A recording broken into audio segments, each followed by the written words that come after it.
গরুগুলো মোটা তাজা হয়ে যায় আপনাদেরকে দেখাবো। সেই ওষুধটি আমরা রোজ সকালে খাবারের মধ্যে দিয়ে দিই, আপনারা দেখতে পারবেন। দেখতে পাচ্ছেন আপনারা আমি 2টা গামলার মধ্যে নুন দেওয়া হয়ে গিয়েছে। এইবার আমরা চিঠা গুড় দেবো, আপনারা দেখতে পারবেন।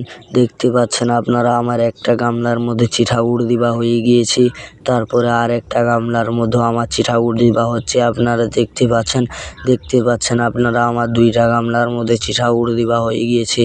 তারপরে আমরা সেই ওষুধটিকে দেবো, আপনারা দেখতে পারবেন।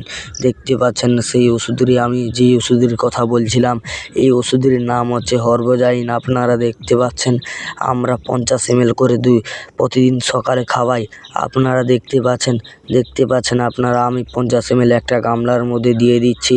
দেখতে পাচ্ছেন আপনারা আমার 2টা গামলার মধ্যে 50 ml করে দিয়ে দেবো। আপনারা দেখতে পাচ্ছেন আমার একটা গামলার মধ্যে দেওয়া হয়ে গিয়েছে। তারপরে আর একটা গামলার মধ্যে আমি 50 ml ওষুধটি দিয়ে দেবো, আপনারা দেখতে পারবেন। দেখতে পাচ্ছেন আপনারা আমার 2টা গামলার মধ্যে 50 ml করে হরভোজাইন দেওয়া হয়ে গিয়েছে।